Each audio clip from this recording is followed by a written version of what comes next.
Be reminded you are listening to King FM 94.7, and any moment from now we'll join West Africa Democracy Radio for all that you need to know about the continent and elsewhere too in the world. I only praise, and we have a perfect connection for that. And then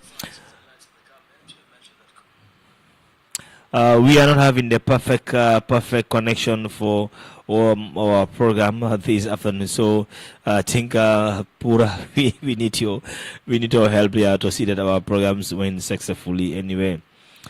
And let's do a roundup on the social media outlets in the country. If time permits, we will join DW for all that you really need to know about the country as well. And of course, we will link the State House as the Gambia government also sworn in order to 3 appointments. The National Assembly Select Committee investigate the sale and disposal of assets belonging to the former President Jammeh, has directed Accountant General Agnes Macaulay to submit all the outstanding documents within 24 hours. Macaulay appeared before the committee on Monday for the first time, where she presented partial document from her office.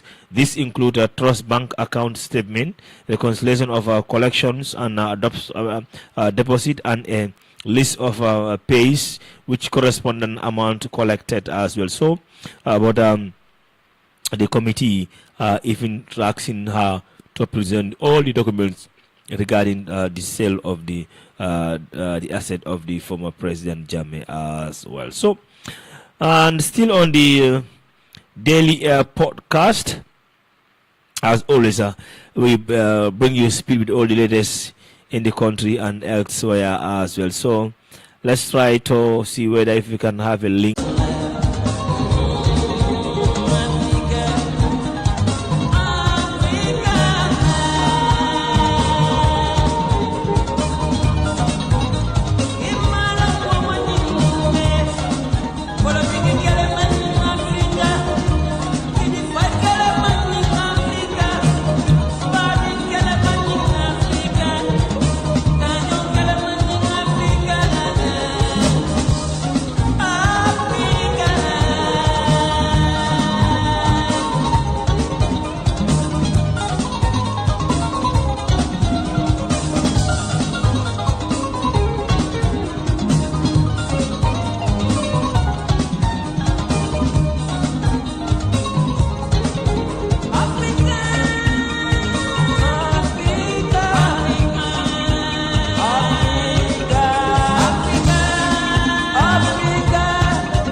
Be reminded you are listening to King FM 94.7. This is your daily podcast with me, Alaji F. Fati. At a press briefing on Tuesday, the Managing Director of Food Safety and Quality Authority, Momodu Ba, challenged journalists to show him any expired commodities being sold at the Serekunda market. He declared that if such evidence is found, he will resign. So, more on that, let's join him on this program. words and to our data. And our data has also got to be verifiable. You understand? So that is what builds integrity in when we say something. There is not a surge in the report of expired products. And that's why even if you look at our enforcement action, when it comes to destruction, we are not destroying expired products, basically. What we are destroying is some other forms of contaminants, for example, caked and wet items from the Ports Authority. That's why you see the tonnage is high, you know. And then also some of the items that are spoilage, you know, they are not expired, but they are spoiled. And this can happen, particularly during this rainy season. I think there's one of the media houses that I explained this. During the rainy season, the temperatures are extremely high.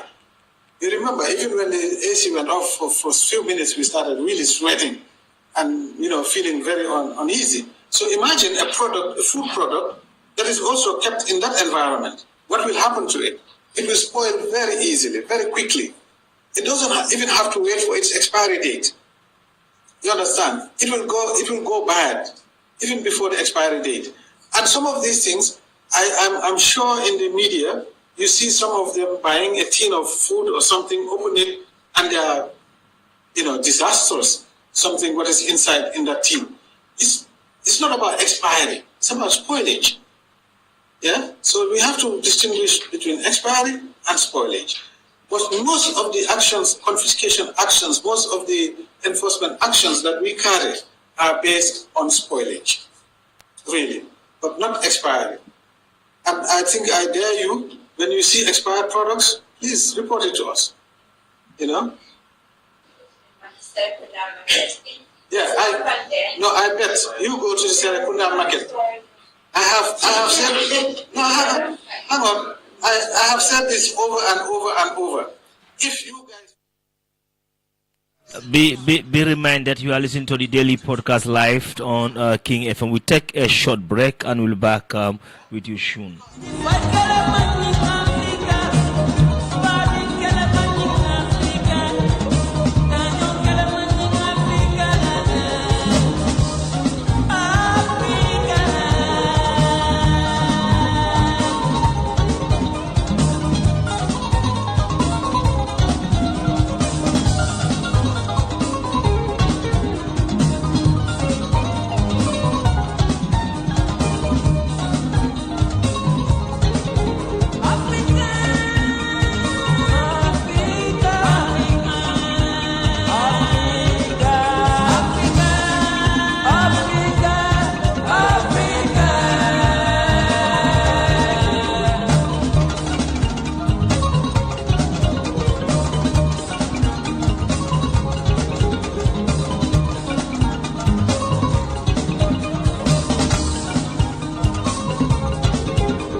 Be reminded you are listening to the daily podcast live coming to you from King FM 94.7 with me, Alaji F. Fati. Now let's do today's paper recap for you.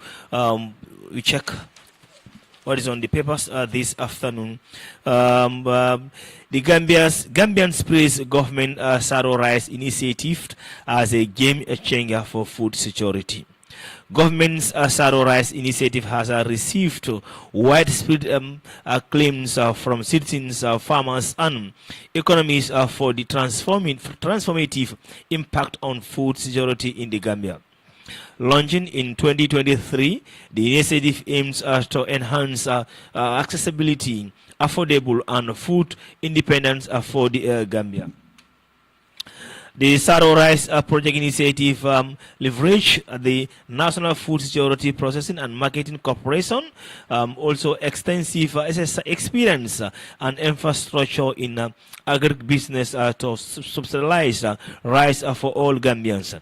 The initiative has been praised for its inclusive approach, transparency, and commitment to empowering local farmers and supporting the Gambia's over and achieving aim of food security as well. And still on papers this afternoon, Assembly adopts motion for government to establish Land Rights Commission. Honorable Suleiman Sow, National Assembly member for Central Baribu, yesterday moved a motion for the establishment of a commission to protect customary land rights and fair land governance. Moving the motion, Honorable Sow reasons that land presents not only property but identify livelihood, inheritance, and the foundation for rural dignity. In highlighting the urgent need to address the government the growing issues of land grabbing and lack of legal protection for customary landowners. So call on the Ministry of Lands to immediately conduct a comprehensive review of land disputes and eviction involving customary land across the country. Seconding the motion, named Umar Dabo of Nyomi Upper Nyomi said there is a need for protection of customary lands, but observed that there is no need to establish a National Land Rights Commission since the existing Lands Commission can be strengthened by the adding that right into it. Dabo recommend that insist of the 12 months suggested by Nam Ashao for the commission to be set up. It should be 6 months, adding that the law needs to be fast tracked. That's what he said. Again, another headlines on this, that is the Bundung Magistrate Court, presided over by Magistrate Ismaila Diba, on Thursday, sentenced one Alaji Jiba to a fine of 100,000 in default of 3 years in prison of operating a pharmacy without a license. Those were the lead stories on Standard News paper. The National Assembly Special Select Committee investigating the disposal of former President President James Asset yesterday issued a 24 hours ultimatum to the Attorney General A.G. Agnes Macaulay to provide all documents related to the asset of the former President Jammeh, his association, and the Janneh Commission as well. So those were the stories on the Standard newspaper. Let's check the Voice newspaper this afternoon. The Voice, the lead stories: Accountant General risk contempt of the fine Assembly's Samun, and of course on the Voice this afternoon. Another story. This one says that's associated. That is Gala. Association of local government authorities in the partnership with the EU. They also has been conducting their own forum for that particular platform. And be reminded that you are listening to the daily podcast live coming to from King FM 94.7.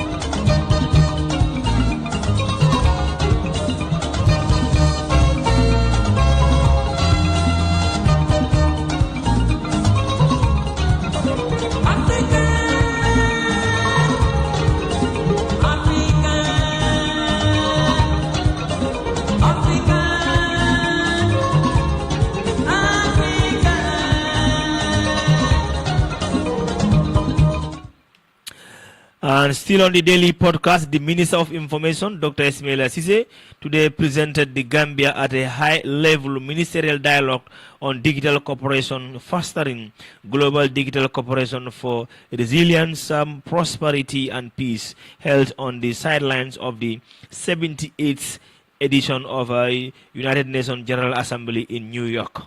The importance dialogue conveyed by the Digital Cooperation Organization brought together ministers and policy makers from around the world to explore how digital technologies can be harnessed to drive economic resilience, innovation, and sustainable peace.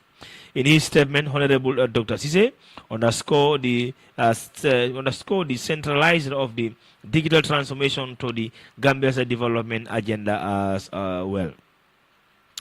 And still on the daily podcast, just bring you all the latest that you really need to know about the some informative stuff on these important stories that you are seeing here. So let's check this story. Official 2025 men's Ballon d'Or topped Usman Dembele, Lamine Yamal.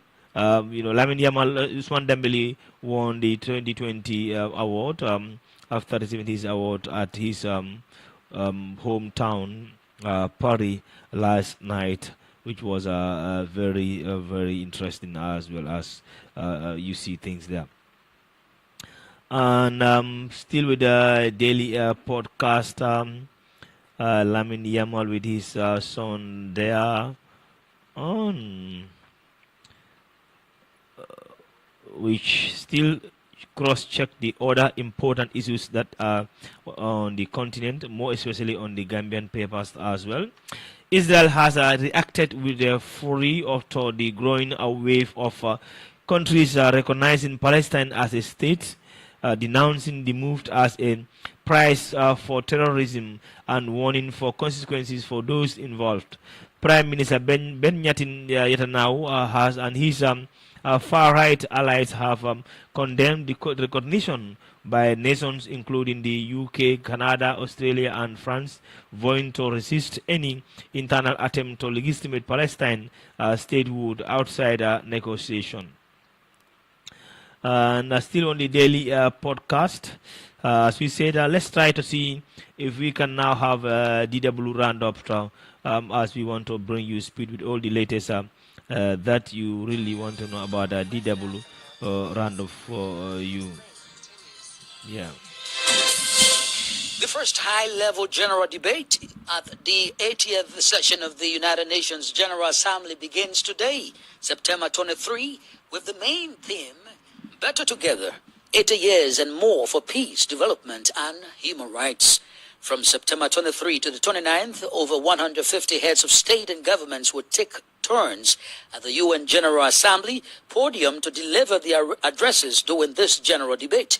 The African continent now speaks with one voice, demanding one or more permanent membership on the UN Security Council. Faced with various global crises, Africa continues to call for reform of the UN Security Council. However, concerns are arising regarding Africa's chances of joining this strategic UN Council. Michael Nkintia, an international relations expert, provides analysis about the situation.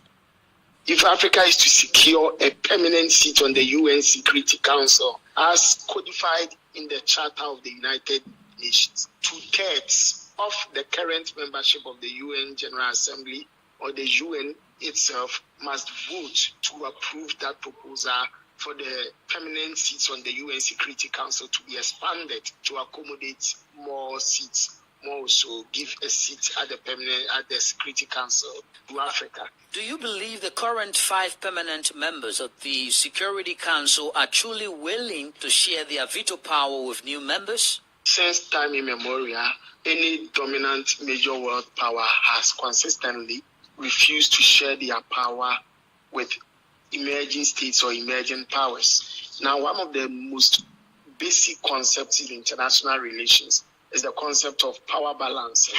No dominant power wants to share its power with any emerging power, and that has been the norm at the United Nations. Michael Inkitia is an international relations expert.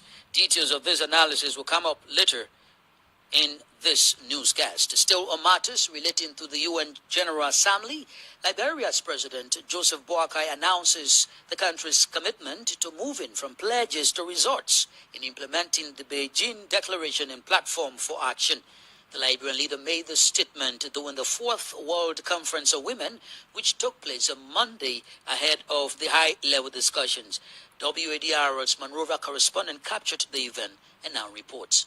President Joseph Boakai said Liberia is playing a leading role in 2 key action agendas, which include ending violence against women and girls and investing in young people, girls, and future generations. He emphasized gender equality, youth empowerment, education, healthcare, and social development as the central priorities of his government's agenda. Our commitments are clear. We pledge zero tolerance for gender-based violence with massive awareness and public education program with dedicated budget allocation. We will permanently ban harmful cultural practices. While outlining existing programs, President Boakai named the Liberia Women Empowerment Project, benefiting 36,000 business women across 6 counties, impacting over 260,000 Liberians through increased income and resilience.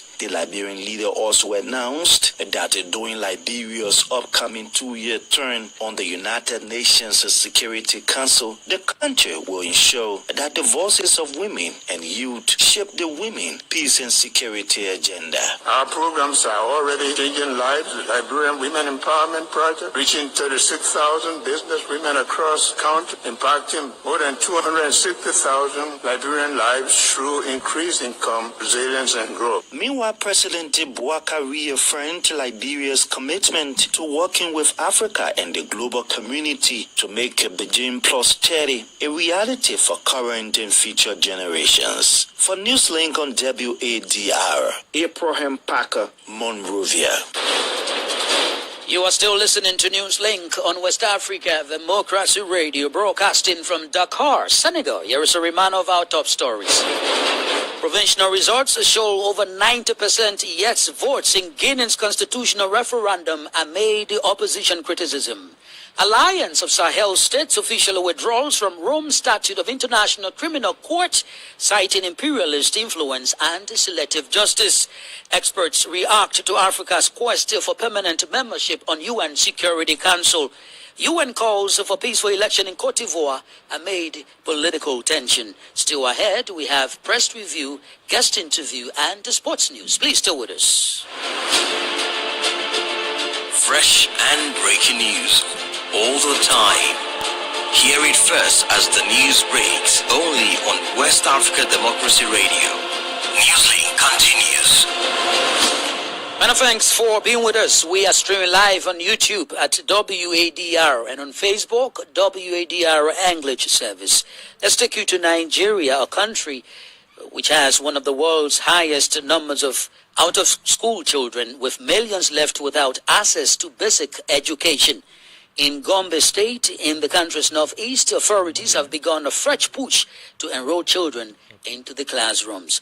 WADR's Usma Umar reports. The statistics are shocking. UNICEF reports that Nigeria accounts for 15% of the world's out-of-school children, totaling more than 18 million boys and girls. 2/3 of these children are situated in the countries. Well, we do apologize for that, bringing down the coatings through this one because of too much of thunder and lightning, probably might affect our live streaming. With that, we have to draw down the curtains for today from me, Alaji Fati, and the rest of the team. Until we come again tomorrow, God willing, have a peaceful day. Goodbye.